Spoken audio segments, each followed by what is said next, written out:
Shalom saudaraku yang terkasih di dalam nama Tuhan Yesus Kristus. Selamat pagi dan salam sejahtera untuk kita semuanya. Saya Ardi, menyambut Anda di dalam renungan Kristen Saudara Rohani. Selamat datang kembali di dalam renungan dan siraman rohani pagi hari ini. Harapan kami, semoga saudara yang terkasih dalam keadaan sehat selalu. Kiranya damai dan sukacita Roh Kudus melimpah dan tercurah di dalam hati dan pikiran saudara saat ini. Sebelum kita mulai renungan kita pada pagi ini, marilah kita bersama-sama berdoa. Selamat pagi Allah Bapa di surga, Allah yang Maha Pengasih dan Maha Baik. Terima kasih untuk penjagaan-Mu semalaman sehingga kami bisa tidur dengan nyenyak. Terima kasih untuk pagi hari yang indah, yang Tuhan sediakan untuk kami. Tuhan, pada hari ini, kami anak-anak-Mu akan melakukan berbagai aktivitas. Kami akan bekerja, dan menjalankan tanggung jawab kami, kiranya Kau yang mampukan. Kami serahkan seluruh rencana dan agenda hari ini ke dalam tangan Tuhan.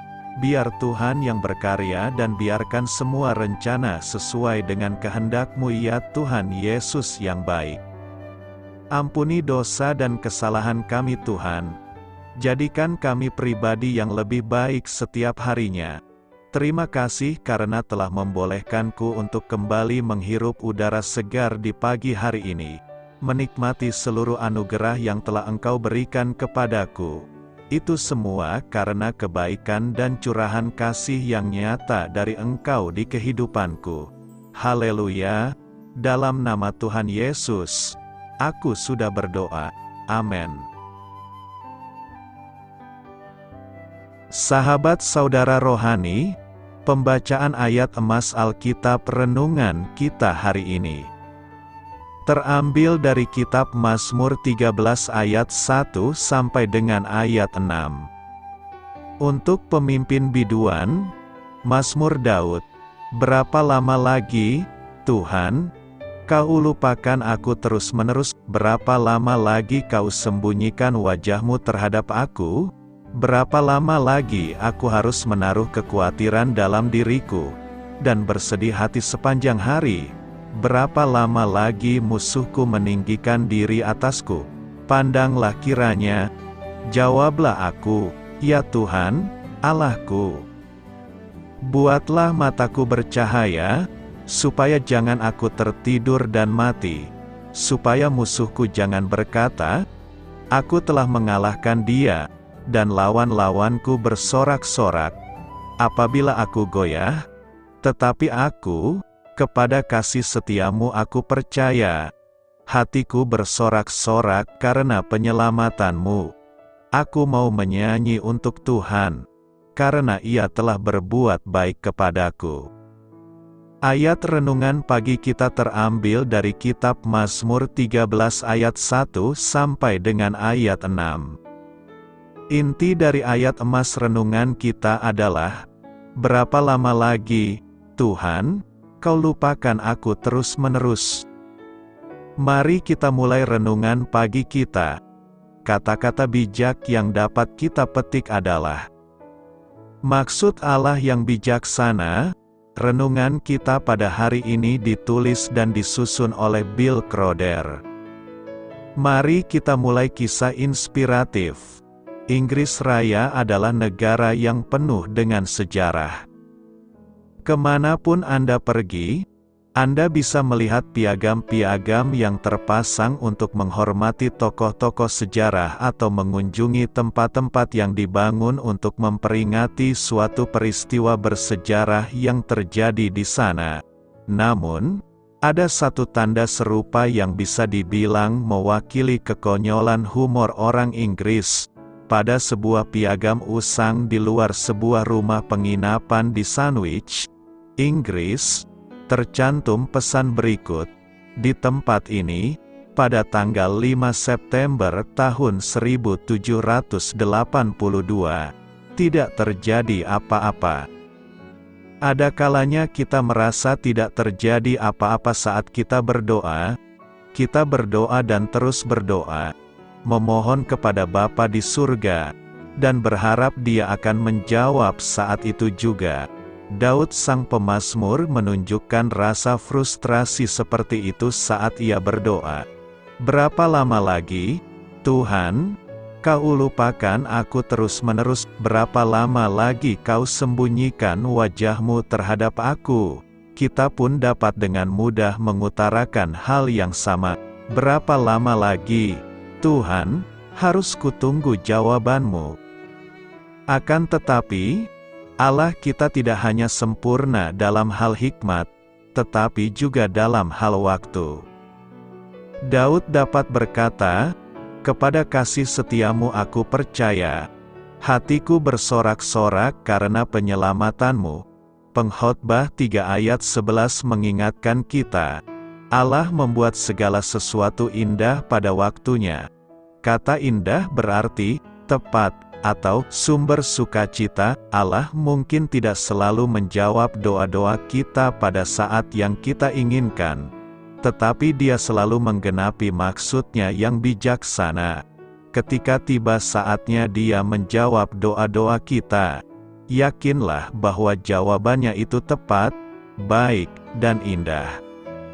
Marilah kita renungkan di dalam hati kita, pernahkah Anda mendoakan sesuatu, dan merasa seakan Allah mengabaikan permintaan Anda?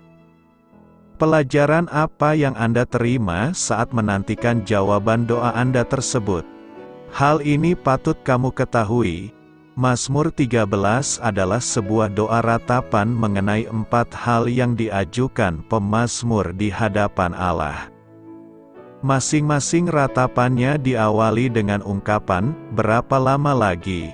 dan bergerak semakin intens. Pertama, pemazmur menjelaskan bagaimana rasanya diabaikan dan ditinggalkan Allah. Berapa lama lagi, Tuhan? Kau lupakan aku terus-menerus. Pertanyaan berikutnya, berapa lama lagi kau sembunyikan wajah-Mu terhadap aku? Menuduh bahwa Allah tidak hanya secara pasif, lupa, memperhatikan sang pemazmur, melainkan secara aktif memilih untuk menarik kesetiaannya. Frasa, berapa lama lagi, berikutnya menggambarkan derita batin pemazmur yang berkepanjangan, yang semakin memburuk sepanjang hari, selama dugaan pengabaian tersebut masih berlangsung. Berapa lama lagi? Yang terakhir menggambarkan pengalaman ini sebagai musuh yang meninggikan diri atasku. Pemazmur dengan berani menyerukan agar Allah menjawab setiap keluhan tadi, "Pandanglah, jawablah, dan buatlah mataku bercahaya, agar musuhnya bungkam." Ia pun menutup mazmur ini dengan mengungkapkan keyakinannya yang penuh akan kasih Allah. Aku telah memperanakan engkau pada hari ini. Kisah Para Rasul 13 ayat 33 berkata, telah digenapi Allah kepada kita, keturunan mereka, dengan membangkitkan Yesus, seperti yang ada tertulis dalam Mazmur kedua, "Anakku engkau, aku telah memperanakan engkau pada hari ini." Nas hari ini menjelaskan kepada kita bahwa telah digenapi Allah kepada kita, keturunan mereka, dengan membangkitkan Yesus. Paulus menyatakan dengan tegas bahwa Allah telah menggenapi kepada keturunan nenek moyang orang Yahudi dan kepada kita saat ini tentang kebangkitan Yesus Kristus. Ia menyatakan bahwa Allah telah mengutus anaknya turun ke dunia, mati dan dikuburkan, dan kemudian membangkitkannya dari antara orang mati. Dialah Yesus Kristus, Tuhan kita. Lebih jauh, Paulus mengatakan, seperti yang ada tertulis dalam Mazmur kedua, "Anakku engkau, aku telah memperanakan engkau pada hari ini." Dalam perkataan lain, ia menyampaikan kepada para pejabat rumah ibadah Yahudi bahwa firman Allah sudah digenapi. Melalui ayat ini kita bisa melihat bahwa Yesus menjadi anak sulung ketika tergenapinya nubuatan yang membuat Bapa mengatakan kepadanya, "Anakku engkau. Engkau telah kuperanakan pada hari ini." Kapankah Yesus diperanakan Bapa? Ayat ini seringkali digunakan sebagai yang menyerang Kristen karena seolah-olah mengatakan bahwa Tuhan beranak pinak. Namun apa yang sesungguhnya dimaksudkan bahwa Bapa memperanakan Yesus, Kisah Para Rasul 13 ayat 33, telah digenapi Allah kepada kita, keturunan mereka, dengan membangkitkan Yesus, seperti yang ada tertulis dalam Mazmur kedua, "Anakku engkau, aku telah memperanakan engkau pada hari ini." Ayat di atas berbicara mengenai kebangkitan Yesus, dan Paulus menyatakan bahwa kebangkitan Yesus sesungguhnya ada di dalam nubuatan di Mazmur 2 ayat 7. Apakah bunyi nubuatan di dalam Mazmur 2 ayat 7? Ayat itu berbunyi sebagaimana yang telah dikutip di dalam Kisah 13, yaitu, "Anakku engkau, aku telah memperanakan engkau pada hari ini." Jadi tatkala Bapa berkata kepada Yesus, "Aku telah memperanakan engkau pada hari ini," maka itu merujuk kepada kebangkitannya di hari ketiga kematiannya, sehingga saat Yesus bangkit dari kubur pada hari Minggu pagi kala itu, maka dia tidak lagi menjadi anak tunggal Bapa. Namun dia memiliki saudara karena dia menjadi anak sulung. Dia memiliki adik-adik secara rohani, dan itu adalah kita yang akan menjadi anak-anak Allah. Sebagai anak-anak Allah, sebagaimana Yesus adalah anak Allah, maka janji Tuhan kepada kita, jika kita adalah anak, maka kita juga adalah ahli waris. Maksudnya orang-orang yang berhak menerima janji-janji Allah, yang akan menerimanya bersama-sama dengan Kristus, yaitu jika kita menderita bersama-sama dengan Dia, supaya kita juga dipermuliakan bersama-sama dengan Dia, sebagai anak-anak Allah, maka bersama-sama Yesus kita menjadi ahli waris kerajaan sorga. Tidak hanya itu, sebagai anak Allah Yesus memiliki janji yang lain pula. Sebab semua orang yang dipilihnya dari semula, mereka juga ditentukannya dari semula untuk menjadi serupa dengan gambaran anaknya, supaya ia, anaknya itu, menjadi yang sulung di antara banyak saudara, dengan menjadi saudara Yesus dan sebagai anak Allah, maka kita berkesempatan memiliki dan mencerminkan kemuliaan karakter Bapa. Karena itu, sebagai saudara Yesus, kita harus menunjukkan sikap saling mengasihi dan memperhatikan agar janjinya digenapi bagi kita. Iman yang semakin kuat, keluhan seringkali keluar dari mulut kita. Keluhan muncul karena ekspektasi tidak sesuai dengan realita. Kita mengharapkan mendapat pekerjaan yang selalu lancar dan nyaman. Tapi pada kenyataannya pekerjaan yang diimpikan tidak sesuai dengan kenyataan. Kita mendapatkan tempat pekerjaan yang tidak nyaman dan banyak sekali masalah sehingga membuat kita terus mengeluh dan tidak bersemangat dalam bekerja. Pemazmur mengeluhkan tentang pergumulan hidupnya, di mana ia merasakan hidupnya terpojokkan dan tertekan. Kehidupannya berubah ketika ia berhasil mengalahkan Goliat. Saat itu ia mendapat banyak sanjungan dan dieluk-elukkan oleh banyak orang. Sayangnya Saul sangat iri kepada Daud. Peristiwa ini menjadi awal Daud merasakan tidak nyaman dekat dengan Saul, sebab Saul menggunakan segala kesempatan untuk membunuh Daud. Kita tidak tahu persis apa yang dialami oleh pemazmur, tetapi tulisannya menunjukkan bahwa pemazmur sedang mengeluhkan tentang kehidupannya dan meragukan Tuhan. Di dalam ayat 2, penulis meragukan pertolongan Tuhan karena Tuhan tidak cepat turun tangan menolongnya. Pemazmur merasa bahwa Tuhan sudah melupakannya. Di dalam ayat 3, pemazmur sudah tidak sabar menghadapi problem hidupnya dan ia terus-menerus melihat kehidupan musuh-musuhnya lebih baik daripada kehidupannya. Di dalam setiap keluhannya, pemazmur masih memiliki iman yang kuat di dalam Tuhan. Inilah keluhan yang dilontarkan oleh pemazmur kepada Tuhan.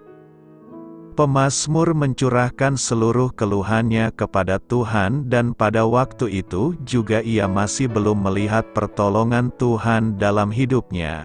Dalam kondisi seperti ini pemazmur masih percaya akan kesetiaan Tuhan dan tidak berhenti berharap kepada Tuhan. Perikop ini ditutup dengan pengakuan pemazmur bahwa ia akan terus bersorak dan memuji Tuhan karena apa yang telah dilakukannya dalam kehidupan pemazmur. Kondisi hidup kita saat ini membuat kita mengeluh kepada Tuhan dan tidak dapat melihat rencana Tuhan di dalam hidup kita. Masalah dalam hidup kita tidak kunjung selesai. Padahal kita sudah setia kepada Tuhan, rajin berdoa, serta merenungkan firman Tuhan, tetapi tidak membawa dampak yang baik bagi kehidupan kita.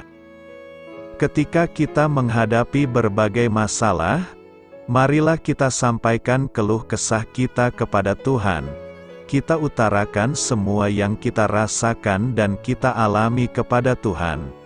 Kita juga tidak lupa harus tetap percaya bahwa Tuhan akan turut campur tangan dalam segala masalah kita dan Tuhan akan menolong kita sesuai dengan waktu yang telah ditetapkannya.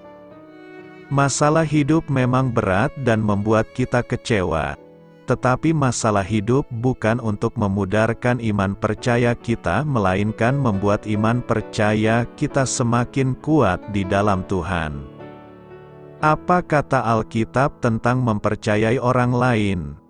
Dalam kaitannya dengan mempercayai orang lain, Raja Daud mengajar, lebih baik berlindung pada Tuhan daripada percaya kepada manusia. Lebih baik berlindung pada Tuhan daripada percaya kepada para bangsawan.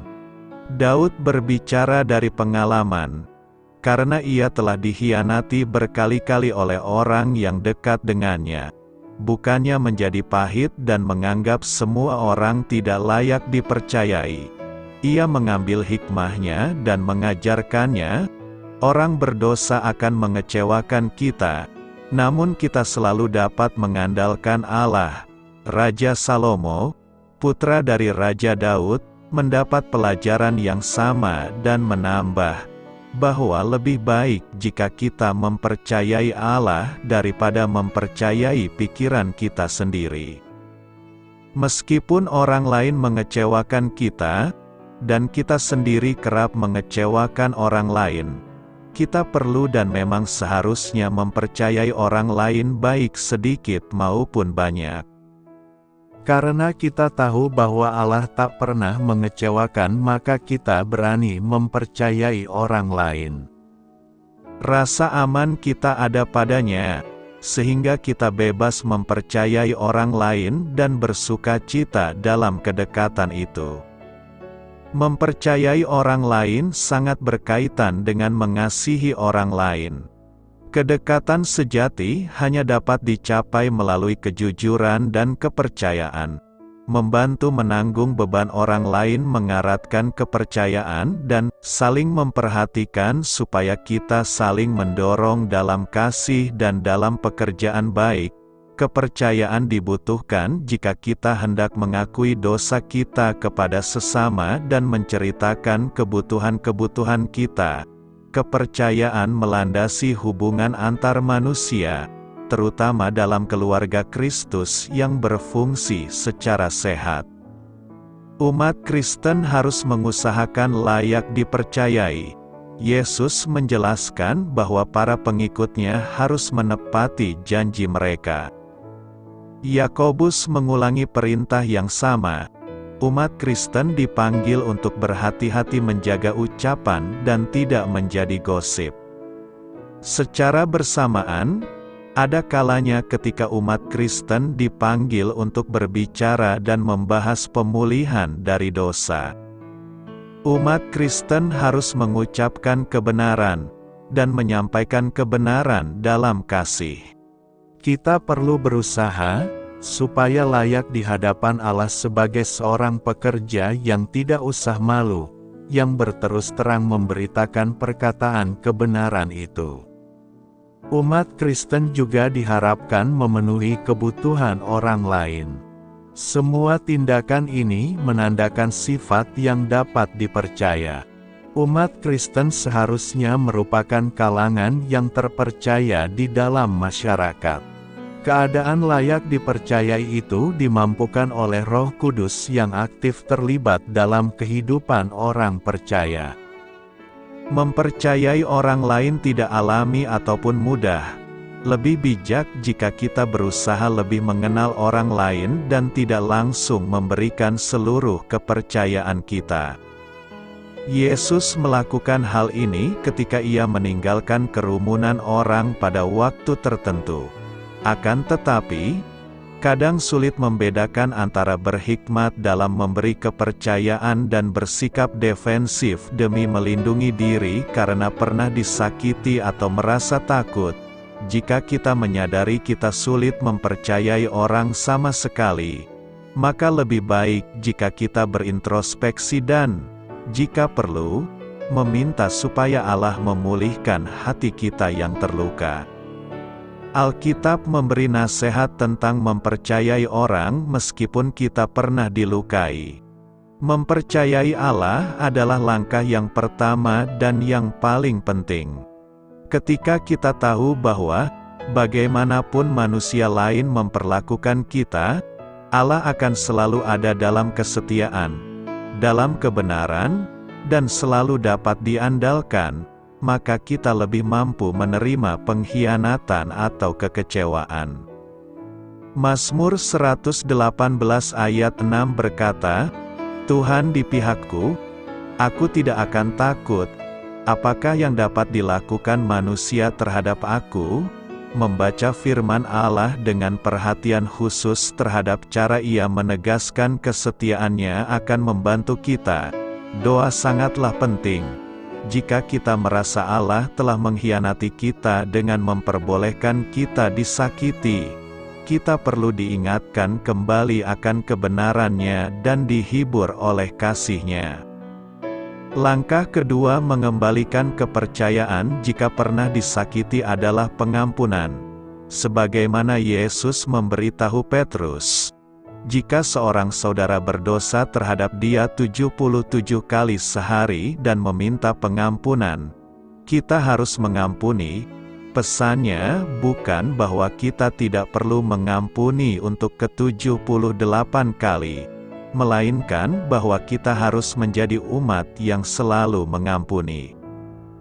Jika seseorang terus menyalahgunakan kepercayaan kita tanpa perasaan bersalah, kita tidak perlu berhubungan terus dengan orang itu atau membuka diri kepadanya terus-menerus. Namun kita tidak boleh menyimpan kepahitan atau membiarkan pengalaman pahit itu menghalangi hubungan kita dengan orang lain. Jika seseorang benar-benar bertobat, meskipun ia mengkhianati dan menyalahgunakan kepercayaan, kita harus mengampuninya dan bahkan mengusahakan pemulihan kepercayaan itu beriringan dengan berjalannya waktu. Di dalam ajaran Yesus mengenai pengampunan, ada sebuah perumpamaan di mana seorang hamba yang hutang besarnya diampuni kemudian bersikap kejam terhadap hamba lain yang berhutang kecil padanya. Tindakan kejam hamba yang keras hati itu seharusnya mengingatkan kita untuk mengampuni orang lain. Allah telah mengampuni hutang kita yang jauh lebih besar dibanding hutang yang belum dilunasi orang lain terhadap kita. Pada akhirnya, perlu ditegaskan bahwa, sambil kita belajar mempercayai orang lain, kita sendiri harus berusaha menjadi orang yang layak dipercayai. Hal ini baik dan benar. Kita harus menjadi tempat yang aman bagi orang lain dan menjaga kerahasiaan. Kita harus dikenal oleh kejujuran kita dan kesiapan kita menderita bersama orang lain. Semua orang melewati masa sulit, dan persahabatan sangat penting nilainya ketika situasi dan kondisi kita memburuk. Ada kalanya kita mengecewakan orang lain, namun kita harus selalu berjuang, supaya hidupmu sebagai orang-orang yang telah dipanggil berpadanan dengan panggilan itu. Hendaklah kamu selalu rendah hati, lemah lembut, dan sabar. Tunjukkanlah kasihmu dalam hal saling membantu. Bagaimana saya dapat terhindar dari dosa dalam hidup kekristenan saya? Mari kita selesaikan. Alkitab menyatakan bantuan-bantuan berikut ini bisa membantu kita untuk terhindar dari dosa. 1. Roh Kudus. Roh Kudus merupakan hadiah yang diberikan Allah kepada kita, gerejanya, supaya bisa hidup berkemenangan dalam hidup Kristiani. Melalui Galatia 5 ayat 16-25, Paulus menyatakan dengan jelas adanya pertentangan antara keinginan daging dan buah Roh Kudus. Dalam bagian ini, kita dinyatakan telah dipanggil untuk hidup dalam Roh. Setiap orang percaya sudah memiliki Roh Kudus. Namun ayat ini menekankan bahwa kita perlu hidup dalam Roh, tunduk kepada kuasanya. Ini berarti secara aktif kita harus mengikuti gerakan Roh Kudus, dan tidak mengikuti kedagingan kita lagi. Besarnya peranan Roh Kudus dalam kehidupan orang percaya dapat dilihat dalam hidup Petrus. Sebelum dipenuhi Roh Kudus, ia menyangkal Yesus 3 kali, yang padahal sebelumnya sempat menyatakan dirinya akan mengikuti Kristus sampai mati. Setelah dipenuhi Roh Kudus, dia berbicara kepada orang-orang Yahudi pada hari Pentakosta, tanpa takut dan penuh keyakinan. Seseorang hidup dalam Roh Kudus saat dia tidak berusaha membatasi gerakan Roh Kudus dan berusaha untuk hidup dipenuhi dengan Roh. Bagaimana seseorang dapat dipenuhi dengan Roh Kudus? Pertama-tama, sama seperti dalam Perjanjian Lama, Allah yang menentukan. Dia memilih orang-orang dan peristiwa-peristiwa tertentu dalam Perjanjian Lama untuk memenuhi orang-orang yang dipilihnya untuk menggenapi pekerjaan yang dikehendakinya. Saya percaya bahwa Efesus 5 ayat 18-21 dan Kolose 3 ayat 16 ditulis untuk membuktikan bahwa Allah sendiri yang memilih untuk memenuhi siapa-siapa yang mau memenuhi diri mereka dengan firman Tuhan. Hal ini menjadi makin jelas bahwa hasil dari kedua pemenuhan dalam ayat-ayat itu adalah sama. Dan ini mengantar kita kepada bantuan Allah yang berikutnya. 2. Firman Tuhan, Alkitab, 2 Timotius 3 ayat 16-17 menyatakan bahwa Allah telah memberikan firman-Nya demi memperlengkapi kita melakukan setiap pekerjaan baik. Alkitab mengajar bagaimana kita hidup dan apa yang seharusnya kita percaya. Alkitab menolong kita untuk mengevaluasi saat kita mengambil jalan yang salah dan menolong kita untuk kembali ke jalan yang benar dan terus berjalan di jalan itu. Sebagaimana dinyatakan melalui Ibrani 4 ayat 12, firman Tuhan hidup, berkuasa, dan mampu menembus ke dalam hati kita, mengangkat masalah paling dalam yang tidak ada seorang pun bisa tangani. Penulis kitab Mazmur berbicara mengenai kuasa Alkitab dalam mengubah hidup seseorang. Yosua diberitahukan kunci keberhasilan untuk mengatasi musuhnya, sebagai analogi bagi peperangan rohani kita juga saat ini. Hanya kalau ia merenungkan firman Tuhan siang dan malam, supaya dia dapat melakukannya dengan baik. Yosua taat sekalipun apa yang Allah perintahkan kepadanya seringkali tidak masuk akal secara ilmu militer. Tapi kepatuhannya terhadap firman Tuhan justru menjadi kunci kemenangannya dalam merebut tanah perjanjian. Bantuan yang satu ini seringkali kita perlakukan dengan sepele. Kita membawa Alkitab ke gereja, membaca renungan harian atau perikop tertentu dalam sehari. Namun kita lalai menghafalnya, merenungkannya, menerapkannya dalam hidup, mengakui dosa yang ditunjukkannya, dan bersyukur untuk karunia yang diberikan Allah ini kepada kita. Terkait Alkitab, kita seringkali tidak punya selera, atau malah makan secara berlebihan. Kita seringkali makan firman Tuhan hanya sekedar untuk bertahan hidup. Kita menyantap firman Tuhan hanya ketika ke gereja, tapi tidak pernah makan secara cukup untuk membuat kita jadi orang Kristen yang sehat dan segar bugar. Atau, kita sering sekali makan, tapi tidak pernah merenungkannya secara memadai untuk mendapatkan nutrisi rohani daripadanya. Jika saudara tidak punya kebiasaan untuk mempelajari firman Tuhan secara mendalam setiap hari dan menghafal ayat-ayat yang berkesan, penting bagi saudara mulai berusaha untuk menjadikan itu sebagai kebiasaan saudara. Saya juga menyarankan saudara memulai sebuah catatan harian, baik di komputer atau dalam sebuah buku. Jadikan kebiasaan untuk tidak menaruh Alkitab yang sedang saudara baca, sampai saudara sudah mencatat segala yang telah saudara pelajari darinya. Saya juga sering mencatat doa-doa, meminta Allah mengubah bagian-bagian hidup yang Allah tunjukkan kepada saya.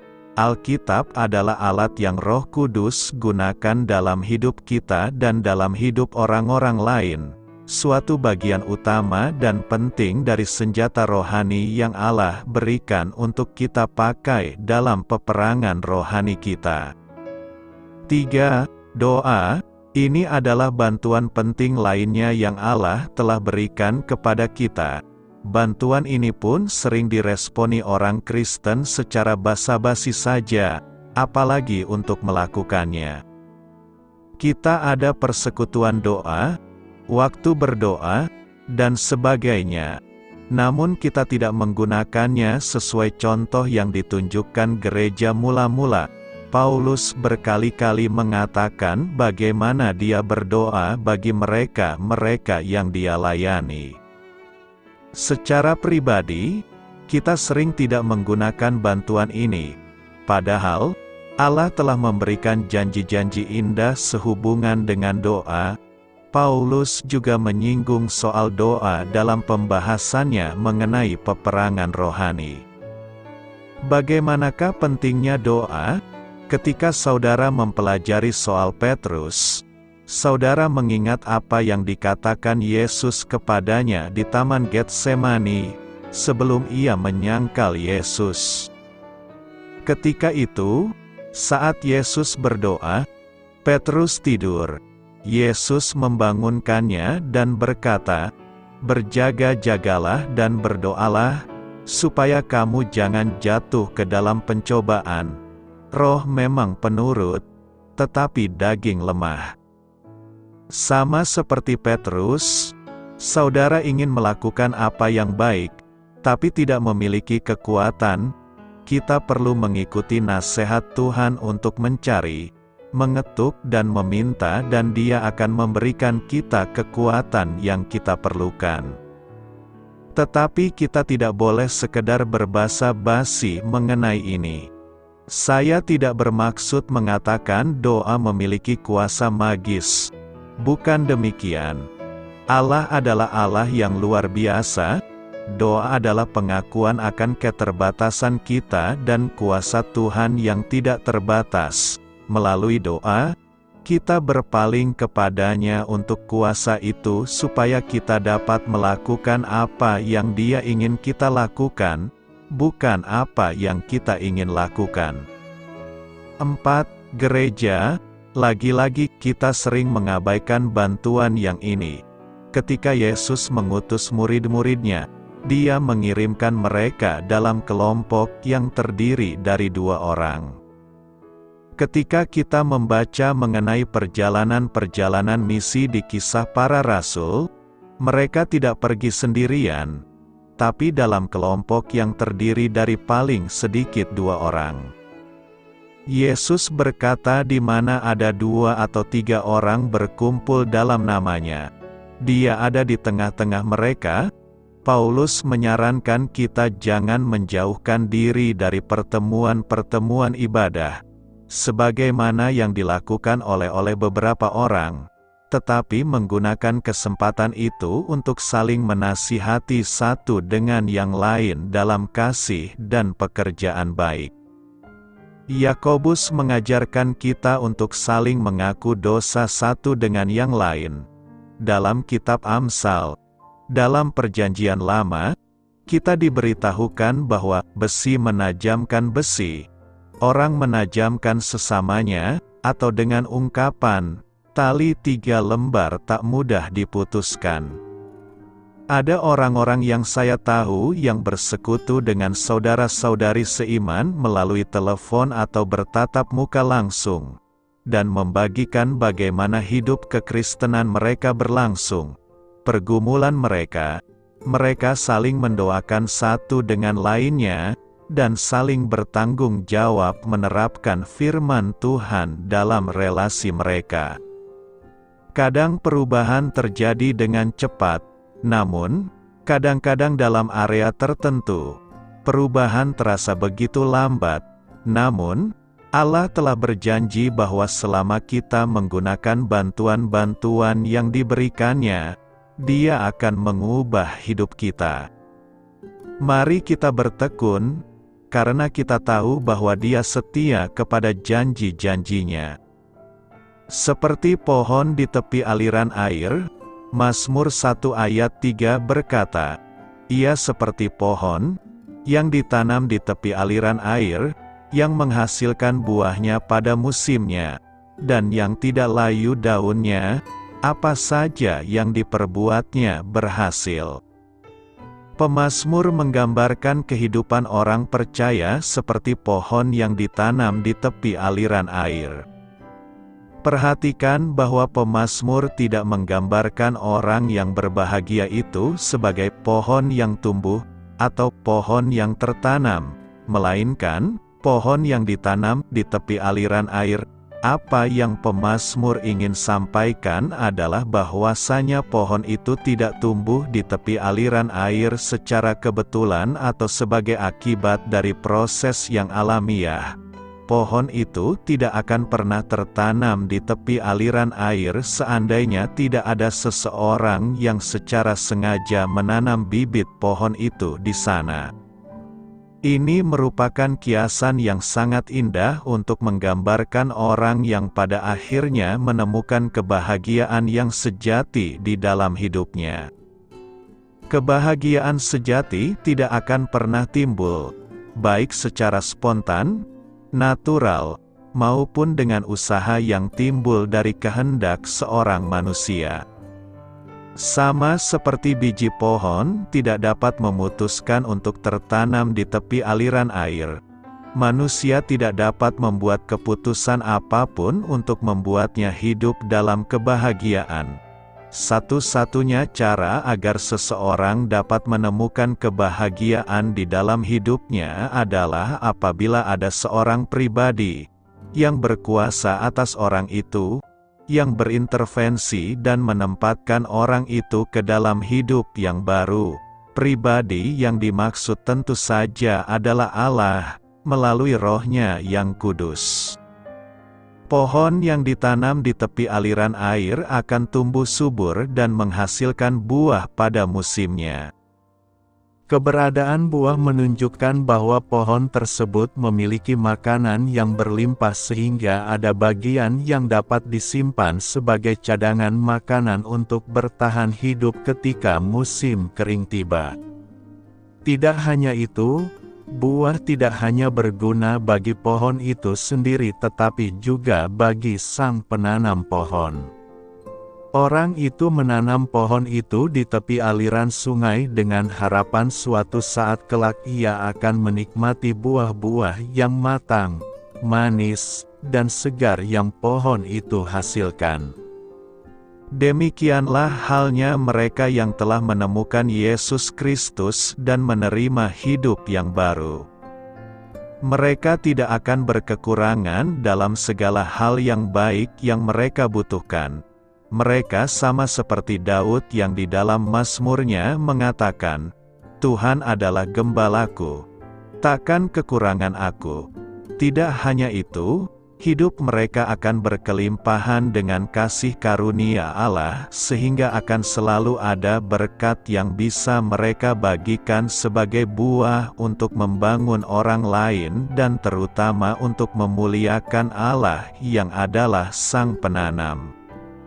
Buah seperti apa yang akan mereka hasilkan? Firman Tuhan menjelaskannya, yaitu buah pertobatan, buah kebenaran, buah pengudusan, buah pekerjaan yang baik, buah roh, buah jiwa-jiwa.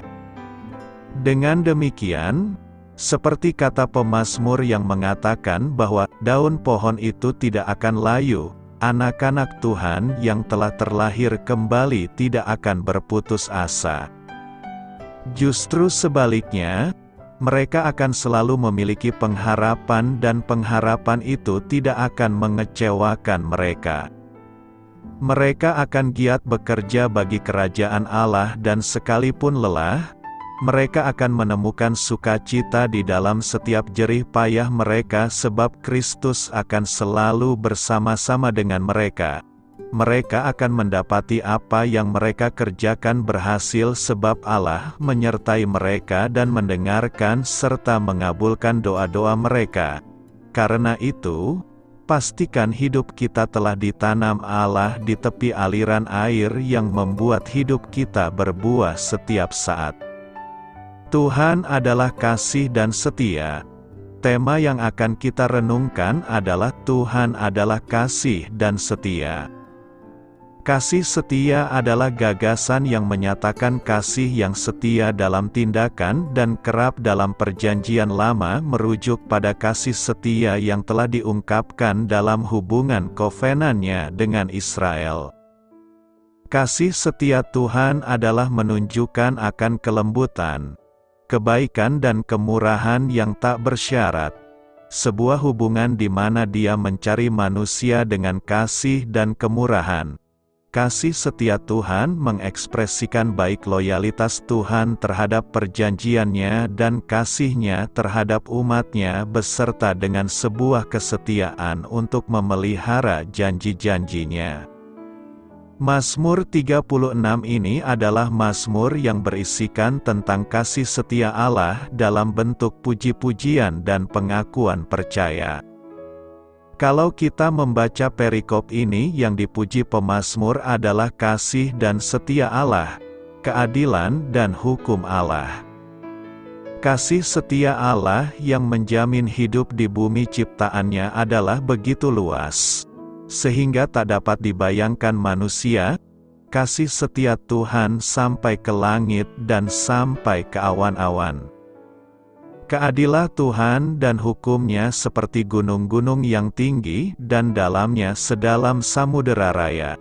Begitu hebatnya kasih setia Tuhan dan begitu mulianya keadilan dan hukum-Nya, segala sesuatu diselamatkan oleh-Nya. Itulah sebabnya pemazmur dengan rasa kagum mengungkapkan pengakuan percaya, betapa berharganya kasih setiamu, ya Allah. Anak-anak manusia berlindung dalam naungan sayap-Mu. Bila kita ingat tentang kasih Tuhan dalam hidup ini, sampai kapanpun kita takkan sanggup menghitung dan mengukurnya. kebaikan, kemurahan, kesetiaan, pemeliharaan dan perlindungan Tuhan atas kita sungguh tiada terbilang. Betapa lebarnya dan panjangnya dan tingginya dan dalamnya kasih Kristus. Namun seringkali kita kurang menyadarinya. Yang kita ingat-ingat hanyalah besarnya masalah dan kesulitan-kesulitan yang kita alami. Masalah dan kesulitan yang ada laksana tembok tebal yang menghalangi dan menutupi pandangan mata kita untuk melihat kebesaran kasih Tuhan. Kasih setia adalah ungkapan di dalam Perjanjian Lama yang memiliki ikatan rohani yang dalam dengan ungkapan dalam Perjanjian Baru, yaitu kasih karunia. Kasih setia berbicara mengenai kasih Allah yang sungguh-sungguh kepada umat-Nya. Kasih ini mengandung belas kasihan yang menangguhkan penghukuman atas pelanggaran kita, juga mengandung kebaikan-Nya yang melimpahkan kepada kita semua yang kita perlukan. Hati Daud untuk kasih karunia Allah ini dapat kita saksikan lewat cara Daud menghargai kasih setia Allah. Betapa berharganya kasih setiamu, ya Allah. Serangkaian ayat-ayat renungan dalam beberapa hari ke depan akan memperlihatkan mengapa Daud begitu menghargai kasih setia Allah. Hal ini melibatkan akibat jangka panjang dari karya Allah di dalam hidup kita sesuai dengan kasih setia-Nya. Pemazmur memuji kasih setia Allah. Ia mengagungkan keadilan dan hukum Allah. Ia juga memuji kasih setia Allah yang menjadi sumber dan naungan hidup. Keempat hal, menjadi penjamin hidup untuk semua. Keempat hal itu menjadi prasyarat hidup dalam Allah. Dengan bahasa manusiawi hidup itu dilukiskan dengan ungkapan lemak yang mengenyangkan dan air yang menyegarkan. Ya, Allah adalah sumber hidup, seperti kata lagu, Tuhan, sumber hidupku. Sumber hayat dikaitkan dengan terang. Terang Allah menjadi sumber hidup. Apa yang hendak kita pelajari dari kasih setia Tuhan ini?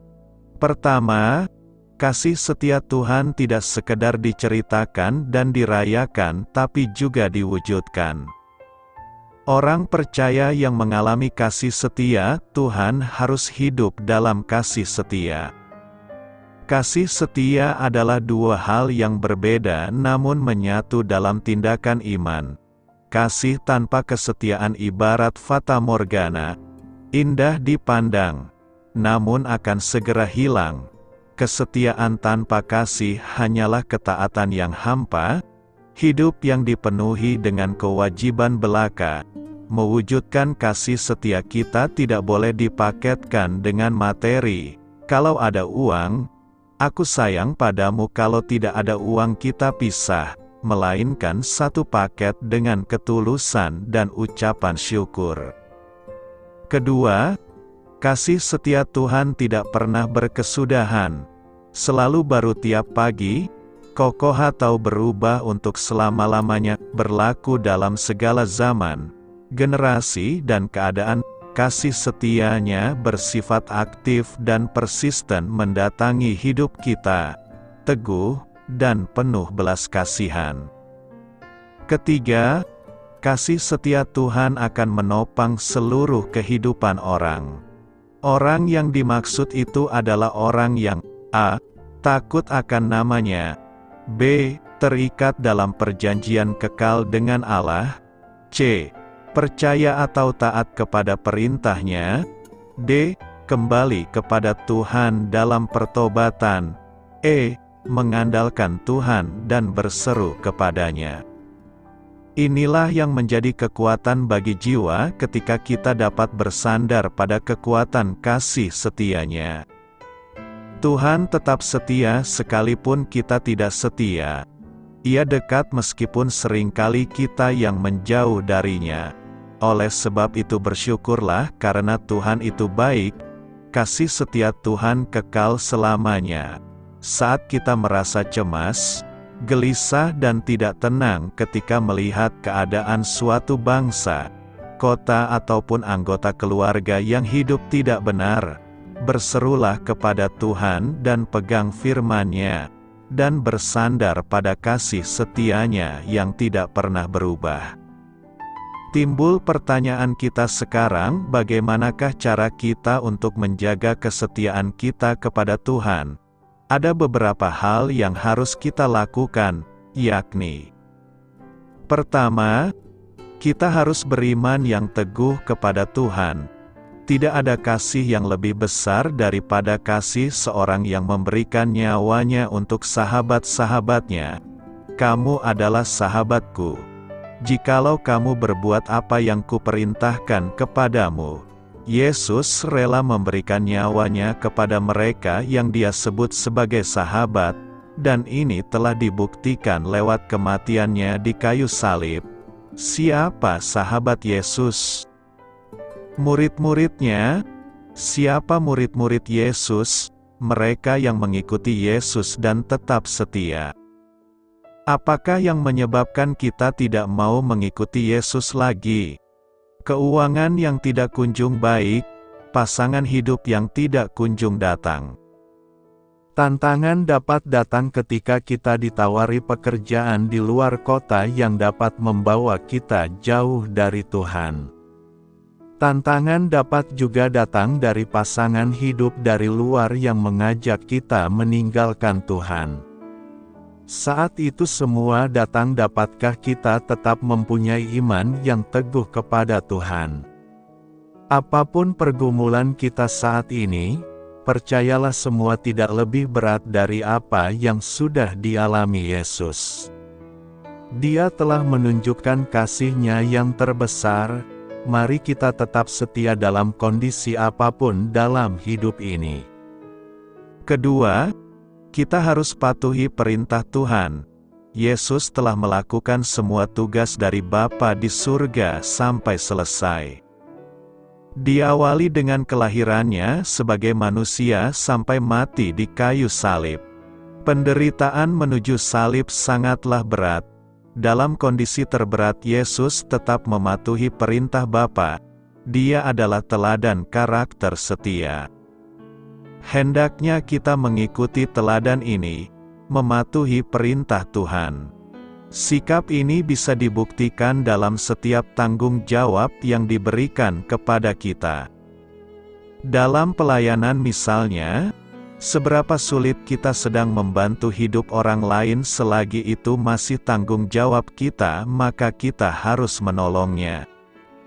Dalam pekerjaan misalnya, kita harus menyelesaikan pekerjaan yang telah dimulai hingga selesai dan memastikan tidak merugikan pihak lain. Mematuhi perintah Tuhan adalah bukti kita mengasihi Tuhan. Mengasihi tidak sebatas berkata, "Saya mengasihi Tuhan." Tidak mungkin mengasihi tanpa perbuatan. Jika kita tidak mematuhi firman Tuhan, atau mematuhi setengah-setengah, secara otomatis kita sedang menolaknya. Dan, apakah dengan menolak Tuhan kita masih bisa dikatakan setia?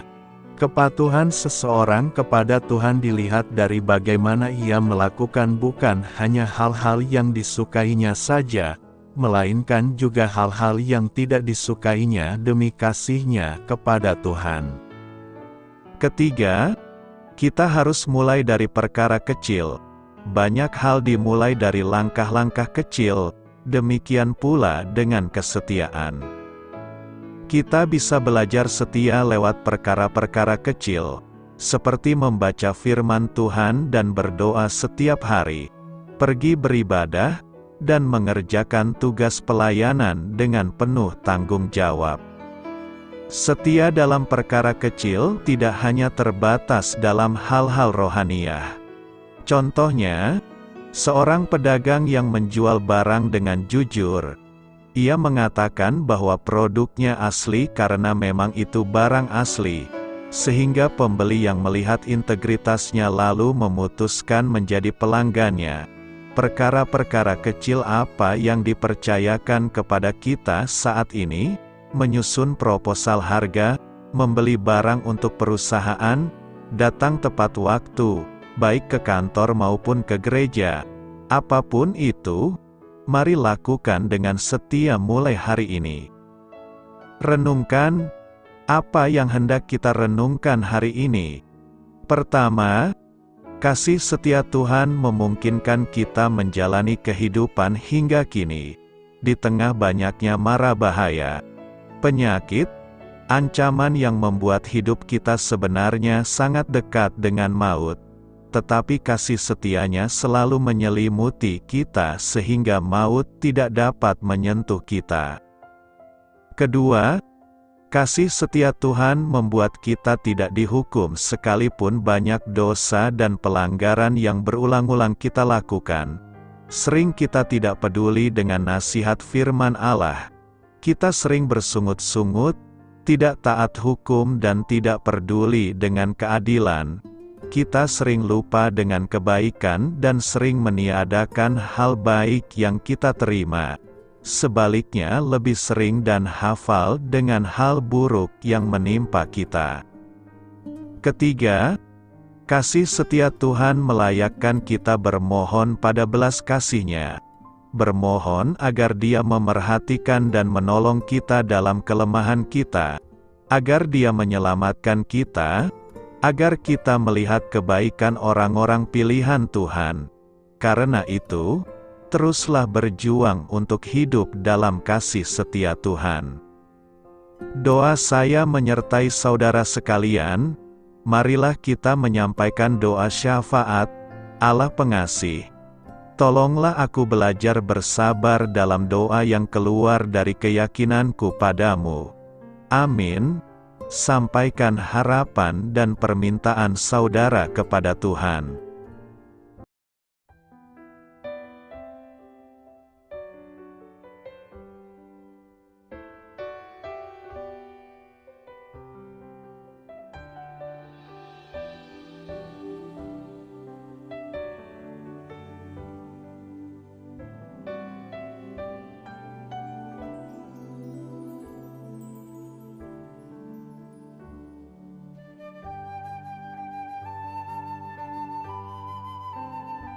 Marilah kita renungkan sahabat saudara rohani.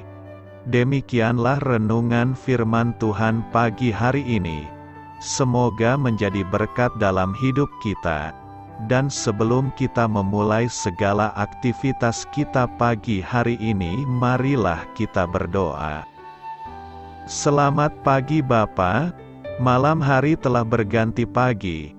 Kehidupan baru telah Engkau berikan kembali bagi kami. Bapa Surgawi, tolonglah aku menyadari kebutuhan orang lain, supaya aku dapat membagikan apa yang telah Engkau berikan kepadaku. Pada saat aku membutuhkan, berilah aku keyakinan bahwa Engkau akan mencukupkanku, melalui orang-orang yang mengasihi-Mu, bukan karena kami pantas atau layak, namun karena kasih karunia-Mu kami boleh ada, sebagaimana kami ada di pagi hari ini. Terima kasih Tuhan, atas kesempatan baru yang telah Tuhan berikan kepada kami, untuk bisa memperbaiki diri agar kami bisa lebih layak di hadapan-Mu. Hari ini kami serahkan semua perkara dan kesulitan yang akan kami lalui ke dalam tangan-Mu. Biarkanlah kami bisa memuliakan-Mu dalam segala aktivitas yang akan kami lakukan. Amin. Biarlah firman Tuhan menjadi pengingat untuk kita semua, bahwa tuntunan dari Roh Kudus akan selalu memberi jalan keluar bagi setiap permasalahan hidup kita, dan memberi kedamaian di hati kita. Sampai jumpa di renungan pagi saudara rohani berikutnya. Kiranya Tuhan selalu memberkati saudara semua hari ini. Amin. Shalom.